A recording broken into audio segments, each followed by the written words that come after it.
चीन के धोखे और फरेब वाले नीतियों की सच्चाई। चीन बार बार भारत को धोखा क्यों देता है?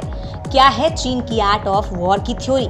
कौन है चीन का वो शैतान जिसकी राह पर चलता है ड्रैगन? चीन की शैतानी नीति अच्छी या भारत की चाणक्य नीति? दोस्तों, चीन की चालबाजी से पूरी दुनिया अब मुखातिब हो चुकी है। चीन अपने धूर्त चालों और दगाबाजियों को छुपाने में नाकाम हो चुका है। दोस्तों, आपके दिमाग में ये सवाल बार बार घूमता होगा कि आखिर ये चीन भारत पर आक्रमण के प्लान क्यों बनाते रहता है? आखिर चीन के पास ऐसा क्या है जिससे उसे इतना घमंड है? दोस्तों, भारत ने हर बार चीन की तरफ दोस्ती का हाथ बढ़ाया है, चाहे प्रधानमंत्री जवाहरलाल नेहरू के काल की बात करें या राजीव गांधी के काल की। चीन को दोस्ती का न्योता अगर किसी ने सामने से दिया है तो वो है भारत। यहाँ तक कि मोदी ने भी चीन के राष्ट्रपति शी जिनपिंग को भारत 2 बार बुलाया और कई तरह की मैत्री वार्ता भी की, लेकिन इस चीन के लक्षण तो शुरुआत से ही दुश्मनों की भांति थे। 1962 में जिस तरह से इस कपटी चीन ने भारत के पीठ में पीछे से खंजर घोंपा था, चीन पुनः उसी रास्ते पर चल रहा है। दोस्तों, चीन ने पिछले साल जो गलवान में हरकत की वो किसी माफी के काबिल नहीं है। और दोस्तों, ये पहली बार नहीं था जब चीन ने भारत को धोखा दिया था। इतिहास गवाह है कि चीन अपने चालों से देश और दुनिया को खत्म करने की सोच रखता है। जी हाँ दोस्तों, चाहे वो 1962 का भारत चीन युद्ध हो या 1967 के नाथूला और चूला संघर्ष, चीन ने ऐसी ही धोखेबाजी से 1987 में भी भारत पर युद्ध छेड़ा था। दोस्तों, चीन शुरुआत से ही भारत को एक तरफ दोस्ती का हाथ बढ़ाता आया है और वहीं दूसरी तरफ पीछे से खंजर घोंपता आया है। दोस्तों, दरअसल चीन का इतिहास ही धोखे से लिखा गया है। इसके बारे में क्या कहें? और दोस्तों, इसके पीछे है चीन के पुराने रणनीतिकार की सोच। जी हाँ, जिसके नक्शे कदम पर वो चलता आया है। दोस्तों, ये रणनीतिकार कोई ऐसा वैसा नहीं था। चीन जिसके कूटनीतिक चालों पर चलता आया है, जिसके चालों को अपने युद्धों में शामिल कर दुनिया को धोखा देते आया है, आज हम आपको उसी के बारे में बताने वाले हैं। उसी शैतानी रणनीतिकार के बारे में हम आपको आज बताएंगे। दोस्तों, आपको हम इस वीडियो में चाणक्य नीति से भी मुलाकात करवाएंगे।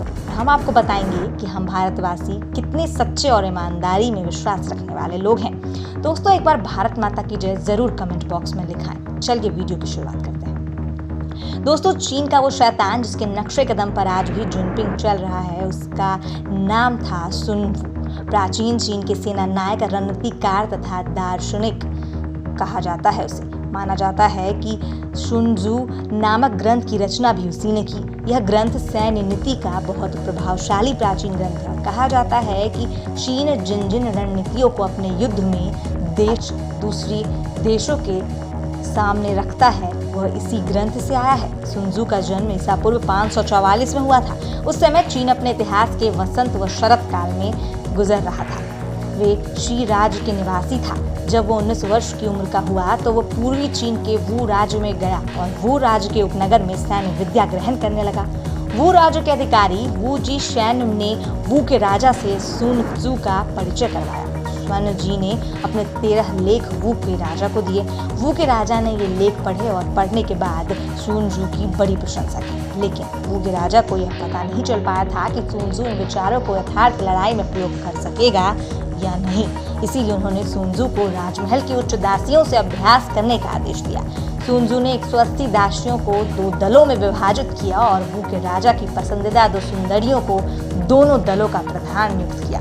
दोस्तों, आज भी चीन से कूटनीतिक की कूटनीति पर दुनिया के पीठ में खंजर घोंप रहा है। दोस्तों, चलिए अब आपको हम जरा चाणक्य नीति के बारे में बताते हैं और ये फैसला आप पे छोड़ते हैं कि आखिर बेहतर कौन। चाणक्य चंद्रगुप्त मौर्य के महामंत्री थे। कौटिल्य या विष्णुगुप्त नाम से भी विख्यात है। आचार्य श्री चनक के शिष्य होने के कारण वह चाणक्य कहे गए। विष्णुगुप्त मौर्य कूटनीति, अर्थनीति, राजनीति के महाविद्वान और अपने महाज्ञान का कुटिल सदुपयोग जन कल्याण तथा अखंड भारत के निर्माण जैसे सृजनात्मक कार्यों में करने के कारण वह कौटिल्य कहलाए। वास्तव में आचार्य विष्णुगुप्त मौर्य अपने कर्मों से सच्चे ब्राह्मण और उत्पत्ति से क्षत्रिय और सम्राट चंद्रगुप्त मौर्य के अग्रज तथा अपने माता पिता के प्रथम संतान थे। जन्मोपरांत इनके माताजी का प्रसव पीड़ा से असामयिक निधन हो गया था। ज्योतिष ने भविष्यवाणी की थी कि बालक में राजयोग बिल्कुल नहीं है, लेकिन बालक में चमत्कारिक ज्ञान योग व विद्वता है। इसकी विलक्षण विद्वता जो सूर्य के प्रकाश के समान संपूर्ण जम्बू द्वीप को आलोकित करेंगी। वे तक्षशिला विश्वविद्यालय के आचार्य थे। उन्होंने मुख्यतः भील और किरात राजकुमारों को प्रशिक्षण दिया। उन्होंने नंद वंश का नाश करके चंद्रगुप्त मौर्य को राजा बनाया। ग्रंथ राजनीति, अर्थनीति, कृषि, समाज नीति आदि का महान ग्रंथ है। अर्थशास्त्र मौर्यकालीन भारतीय समाज का दर्पण माना जाता है। चाणक्य की मृत्यु को लेकर दो कहानियां संदर्भ में आती है, लेकिन दोनों में से कौन सी सच है इसका कभी भी कोई सार नहीं निकला है। विष्णु पुराण, भागवत आदि पुराणों तथा कथा सरिता सागर आदि संस्कृत ग्रंथों में तो चाणक्य का नाम आया ही है। बौद्ध ग्रंथों में भी इनकी कथा बराबर मिलती है। बुद्ध घोष की बनाई हुई विनय पिटक की टीका तथा महानाम स्थविर रचित महावंश की टीका में चाणक्य का वृत्तांत दिया हुआ है। चाणक्य तक्षशिला, जो एक रावलपिंडी के पास नगर था, वहां के निवासी थे। इनके जीवन की घटनाओं का विशेष संबंध मौर्य चंद्रगुप्त की राज प्राप्ति से है। ये उस समय से एक प्रसिद्ध विद्वान थे, इसमें कोई संदेह नहीं है। कहते हैं कि चाणक्य राजसी ठाट बाट से दूर एक छोटी सी कुटिया में रहते थे। चाणक्य के नाम पर डॉक्टर चंद्रप्रकाश द्विवेदी द्वारा लिखित और निर्देशित 46 भागों वाला एक धारावाहिक भी बना था, जिसे मूल रूप से भारत में डीडी नेशनल पर प्रसारित किया गया।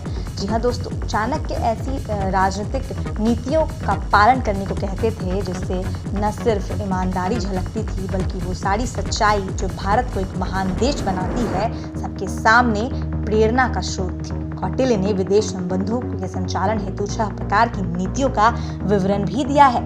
उसमें संधि, शांति, विग्रह, यान, आसन, संशय, द्वैधी भाव जैसी नीतियों के बारे में बताया गया है। दोस्तों, अब आप हमें कमेंट करके बताइए कि आखिर किसकी नीति बेहतर है, चीन के शैतान की या भारत के चाणक्य की। आज की वीडियो में बस इतना ही। ऐसे ही खबरों के लिए हमें देखते रहें। तब तक के लिए जय हिंद।